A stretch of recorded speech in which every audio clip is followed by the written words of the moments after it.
Hello, my name is Edrina. I am the owner and accountant here at Accounting by Edrina. And in today's video, I have such a fun one. It is going to be answering questions from you. And one of my all-time favorite things is hearing back from you guys on my videos. So you put a comment down below and you give me some feedback, you ask questions. I absolutely love that. I live for that.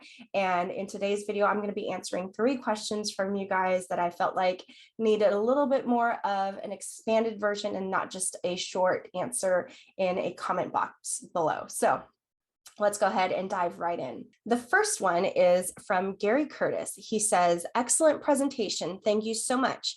Question, is the QB self-employed in addition to my regular QB online? Well, Gary, thank you for your question.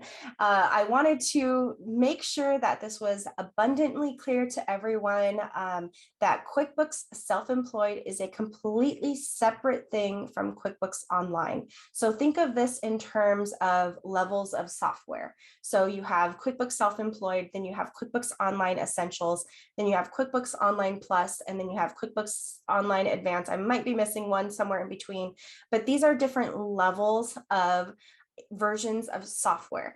And so I would say if you're using QuickBooks Self-Employed, you don't need QuickBooks Online and vice versa. So if you're using QuickBooks Online, you will not need QuickBooks Self-Employed. Now, depending on the type of business you are, the type of business structure that you are, you may consider using QuickBooks Online versus QuickBooks Self-Employed.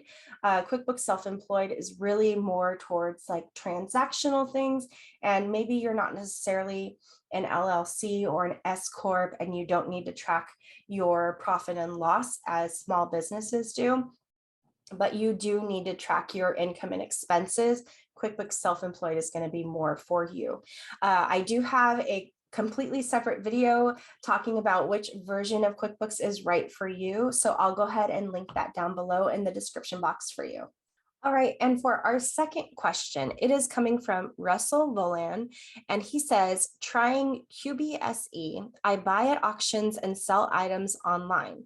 I don't see where to categorize the expenses for items I buy. In parentheses, he says, cost of goods sold or inventory. All right, so this isn't necessarily a question, but I just wanted to make sure that it was abundantly clear that since he is using the version QuickBooks Self-Employed, that is not going to be, you're not going to be able to track inventory that way. You're not going to be able to track cost of goods sold that way. QuickBooks Self-Employed is pretty cut and dry as far as the accounts that you can use to categorize your transactions.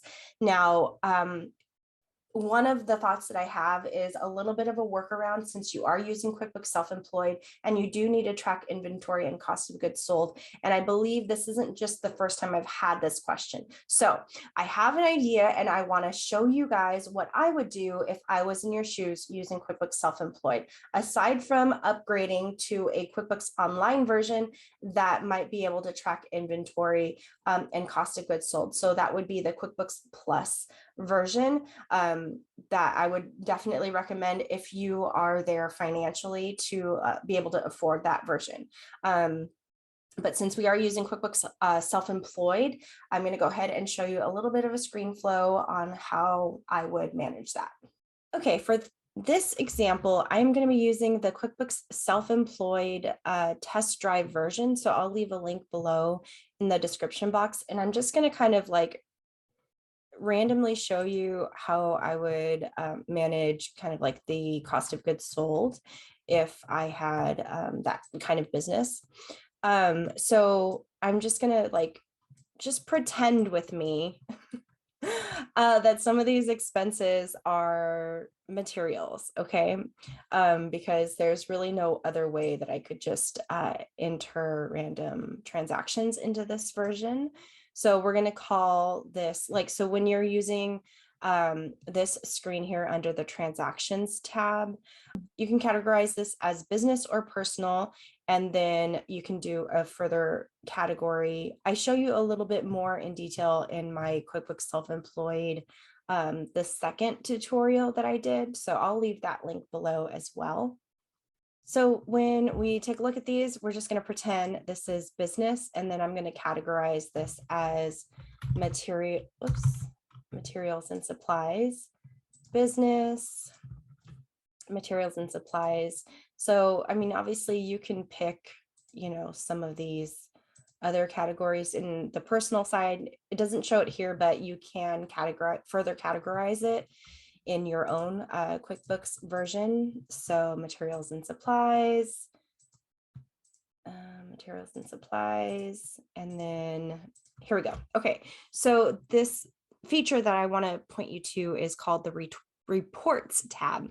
So click on that and you'll see that there is already a profit and loss report available for you, and you can do a custom date filter. So if you just wanted to see last year, 2021, then you would click last year. If you want to see a custom date, you can do year to date, which would be January through July 1st.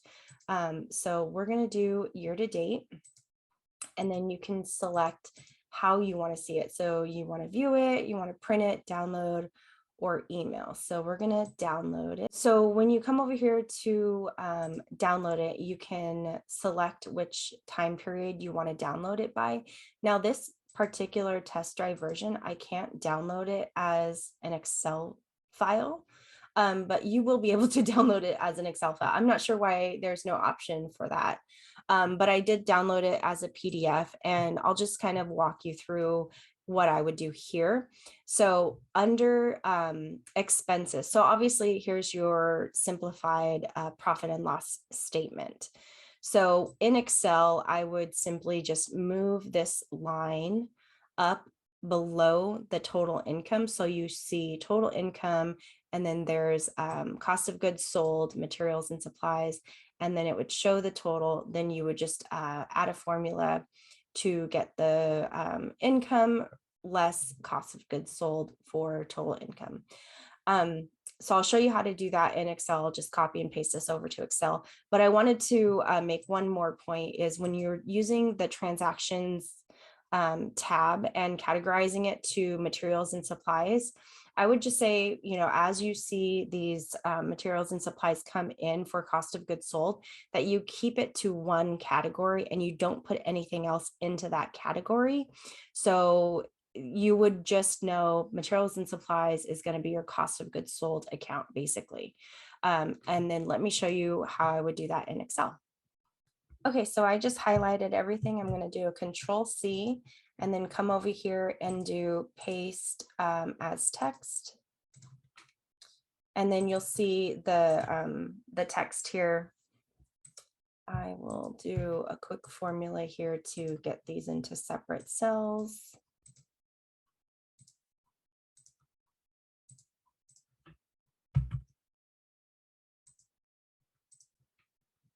Okay, so now we see the total income here, and then the expense category. Just trying to make some markers for myself. This is profit and loss. We can add that on a separate line. There we go. And here. Okay, so when you move this into Excel, you can just insert, cut cells, insert another line. And I would just call this total business income. And then I would edit this to say cost of goods sold, and then total net income is going to be this minus this. So then this would be your total net income. Okay. And then you would come over here and make sure that this formula is updated, and you can just do a simple formula there. And then, so this net income should stay the same. So it's going to be this minus this, 38,650. And that's how I would manage it. All right, so this is just a simplified profit and loss statement. And then we just edited it in Excel. Let's trying to make this bigger for you guys. There you go. And now the third question comes from Carol Grier. I hope I'm saying your last name properly. She says, hello, Edrina, where are you located and are you a CPA? And I'm so glad I got this question because I don't necessarily always talk about this. I'm more just talking in terms of how to use QuickBooks, accounting, finance, budgeting, all of that kind of stuff. But I don't necessarily talk about myself too often. So I appreciate the question. Thank you, Carol, for asking the question. So I am located in Southern California, just outside of Pasadena. So I'm more towards Los Angeles would be kind of like the in-between city. I'm definitely in Los Angeles County, so I'm very familiar with Southern California. I grew up in Southern California, so I've been here my entire life, and I love it here. So I think I did live for a good portion of my life in Pasadena. I just recently moved a little bit south of Pasadena because it's more affordable to live here rather than in Pasadena. And I'm grateful for that because I have a bigger space here. As far as my credentials are concerned, I do have my MBA in accounting, and I am also a QuickBooks Certified Pro Advisor. So I went through college, I got my MBA in accounting, and at that point I made a call to not pursue a CPA license. I was going to be an accountant at a radio network where they created like a program, and then they sold that to radio stations to air. And I ended up staying in the nonprofit world for quite some time, not necessarily needing a CPA. So I made the decision that I wouldn't be pursuing a CPA because that would take me outside of the nonprofit world, and it would put me into a public accounting situation. I'd have to do hours. I needed to earn an income, so there was no way that I could do both. Also set aside time because when I got my degree, they were just changing the laws, so I would have needed to take a couple more ethics courses in order to qualify to sit for the CPA exam. So that would have been 2 more classes of schooling. That would have been probably another year of learning and studying for the CPA exam, and then like another year taking the exam. And at that point, I was just being an accountant at a nonprofit organization, and I just kept moving up into kind of like the different roles. And I just didn't find a need for it for my own career path. Now, you might find something different for you in your own career path, but I definitely wasn't about to make the switch into public accounting. I wasn't necessarily wanting to be an auditor. I'm not necessarily interested in that either. So I knew I wasn't going to be filing taxes. So yeah, all of those reasons, I'm still an MBA in accounting, which I think is sufficient. And plus my years of experience, I feel like I have enough expertise under my belt.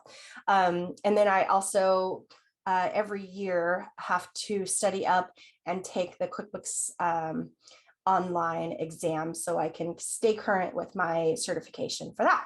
So that's kind of the story behind my degrees and my certifications. And I'm glad that you asked that. Thank you for that question, Carol. Well, that is it for this video. Thank you so much for watching. Don't forget to hit the like button and subscribe to my channel so you can be the first to know of new YouTube videos coming out. Thank you so much. I'll talk to you in my next video.